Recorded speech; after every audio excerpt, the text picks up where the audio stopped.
Okay, let's just get right into it.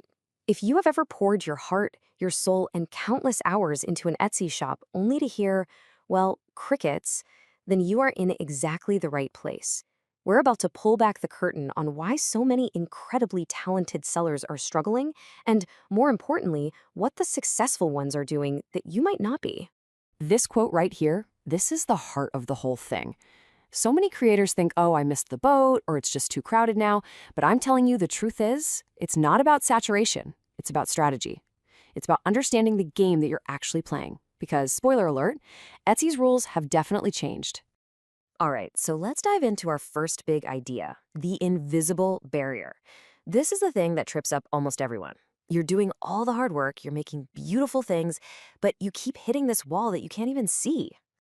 So, what is this invisible wall? It's a massive misunderstanding of what Etsy is today. You got to forget that idea of a cozy little online craft fair. Right now, Etsy is a powerful data machine. It's an algorithm, and its one and only job is to reward the shops that speak its language.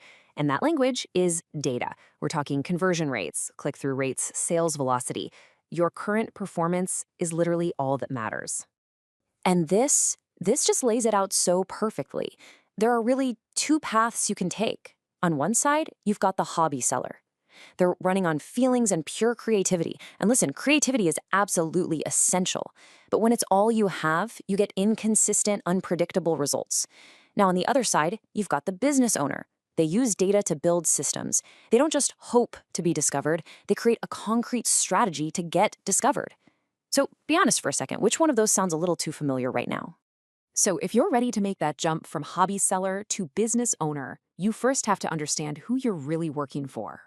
So, yeah, it's time to meet your new boss, the Etsy algorithm. Seriously, if you start thinking of it this way, not as some big, scary mystery, but as a boss with a very, very clear objective, the whole game changes. And you know what? Your new boss's motivation is shockingly simple. The algorithm has one goal and one goal only: make Etsy money. That's it. It is not sentimental. It doesn't care that you've been on the platform for 10 years. It doesn't care how hard you worked last Christmas. It's a pure performance-based system that only cares about one thing: what is making sales and converting customers today. And this is the critical mind shift you have to make. Stop asking, why isn't Etsy showing my stuff? That's a victim's question. You've got to flip the script and become the strategist. You need to start asking, am I giving the Etsy algorithm a reason? Am I giving it the data to prove my product is a winner that deserves to be shown to more people? See, that's a total power shift. Okay, so how do you actually start giving Etsy those good signals? Let's talk about your smart first moves. This is all about how you can test your brilliant ideas without, betting the entire farm on a bunch of inventory that you're not even sure anyone wants to buy. And it's such a brilliant strategy. It's called the hybrid model. Instead of dumping a ton of cash into physical products, you start with low-risk digital ones.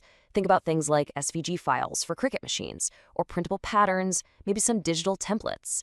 They cost you basically nothing to create, so you can test dozens of ideas super fast. And here's the key: collect real data on what people are actually buying. Then, once you find a design that's a clear winner, that's when you scale it into a physical product using a print-on-demand service. No more guessing, you're scaling a proven seller. But wait, before you even start creating those test products, there's a core principle you have to get right. So many sellers mess this up. They think their niche is a product, like t-shirts. But a truly successful niche is never ever a product.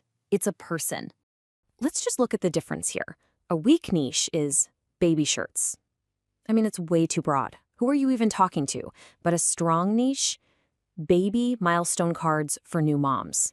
Boom! Instantly, I can picture that person. I know her problems, I know what she's looking for. Same thing with t-shirt shop versus reading journals for book lovers. See, when you define the person, suddenly your designs, your marketing, your keywords, everything becomes 1,000 times easier. And this right here, this is the soul of it all. You're not just selling a mug or a keychain or a digital file. You're solving a problem for a real human being. You're giving that tired new mom an easy way to celebrate a precious moment. You're getting that book lover a beautiful way to track their reading. If you connect with the human need, the sales will absolutely follow. Focusing on that customer need also helps you dodge a really common trap, one that I think we've all fallen into. It's obsessing over branding way too early. So many new sellers will get stuck for weeks, even months, trying to perfect a logo. But let's call it what it is: procrastination in disguise. In the beginning, trust is so much more important than a fancy brand. Just focus on making amazing listings with great photos and crystal clear descriptions. That's what builds trust. The fancy logo can come later. All right, let's keep moving. The next big mindset shift we need to make is this. We need to build systems, not just individual items.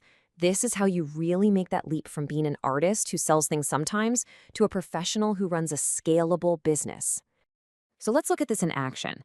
The hobby seller is stuck on a hamster wheel, right? They're creating every single listing totally from scratch. It's slow, it's inefficient, and it's inconsistent. The professional seller, on the other hand, invests a little time up front to build templates and a workflow. They basically build a machine that does the heavy lifting for them. So what does this machine actually look like? Well, it's your listing system. It's a toolkit of repeatable parts. We're talking about a go-to set of mockups so all your photos look clean and cohesive, a clear size chart you can reuse every time, maybe some little infographics that answer the common questions before a customer even has to ask, and of course, a standard description template where you just plug in the new details. Building this system makes adding new products insanely fast, and it creates this professional, trustworthy experience for your shoppers. In this right here busts one of the biggest, most persistent myths on Etsy. You do not need to shop stuff with 500 different listings to make good money. The reality is that 50 truly strong, well-researched, and fully optimized listings will absolutely crush a shop with 500 random ones.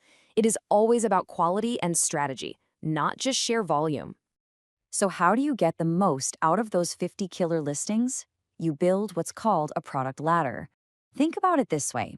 You bring a new customer in the door with a low-cost digital item. It's an easy yes for them, low risk. Once they buy it and have a great experience, boom, they trust you. Now they're ready for your mid-ticket item, like a t-shirt or a mug. And for your absolute biggest fans, you've got a premium, high-ticket item waiting for them. This is how you maximize the lifetime value of every single customer who finds your shop. Okay, this brings us to our final and honestly the most powerful section of all. Data is your compass. It is time to stop guessing what's wrong with your shop and start using Etsy's own tools to diagnose the exact problem. Think of your Etsy analytics like a doctor's chart. It literally tells you where the problem is. So step 1, look at your impressions. Are they really low? If so, stop everything else. The problem is your SEO. Your titles, your tags, they're just not matching what people are searching for. Okay, step 2. Are you getting impressions but nobody's clicking? Well, then your main thumbnail image isn't doing its job. It's not grabbing attention. And finally, step 3. Are people clicking but not buying? The problem is somewhere on your listing page. It could be your price, your shipping costs, or maybe your description just isn't clear enough. The data tells you exactly where to focus your energy. No more guesswork. So, as we start to wrap this up, let's just be really clear. There is no secret door. There's no magic button for Etsy success. It's all about structured, intelligent effort. It's about making small, smart adjustments based on data and having the grit to just keep going when others would give up. Ultimately, it all boils down to this. The platform works, the algorithm, your new boss, is actually predictable once you understand what it wants. All the tools you need are right there. So really, the only question left to answer is, what kind of seller are you going to choose to be?